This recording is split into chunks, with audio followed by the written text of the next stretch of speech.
Welcome to Embedded Electronics. Here we will see 10 important question and answer. Question: what is the difference between stack memory and heap memory? Answer: stack memory is used for static memory allocation and function calls, while heap memory is used for dynamic memory allocation during runtime. Question: why is jitter a concern in real-time systems? Answer: jitter is the variation in task execution timing, and it can cause real-time systems to miss deadlines or behave unpredictably. Question: what is the difference between level-triggered and edge-triggered interrupts? Answer: level-triggered interrupts activate when a signal is at a certain level, while edge-triggered interrupts activate only on a signal transition. Question: why are voltage dividers used in sensor interfacing?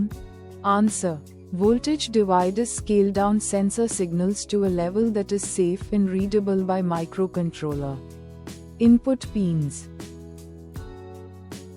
Question: what is the difference between a synchronous counter and an asynchronous counter? Answer: in a synchronous counter, all flip-flops are triggered simultaneously by a common clock, while in an asynchronous counter, flip-flops are triggered one after another. Question: why is watchdog timer important in battery-operated devices?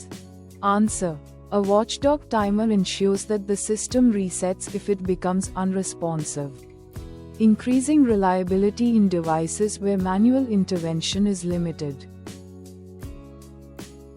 Question: what is the difference between a multiplexer and a priority encoder?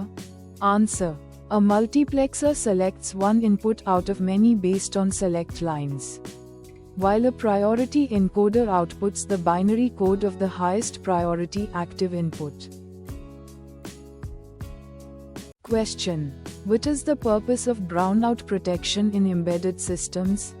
Answer: brownout protection resets the system or prevents operation when supply voltage falls below a safe level, protecting hardware and data integrity. Question: what is the difference between polling delay and timer delay? Answer: polling delay wastes CPU cycles while waiting, whereas timer delay uses hardware timers to perform accurate timing without blocking the processor. Question: why is modular firmware design preferred in embedded systems? Answer: modular firmware design allows separate development and testing of modules, making the system easier to maintain, debug, and upgrade. Please share and subscribe to our channel. Thank you for watching.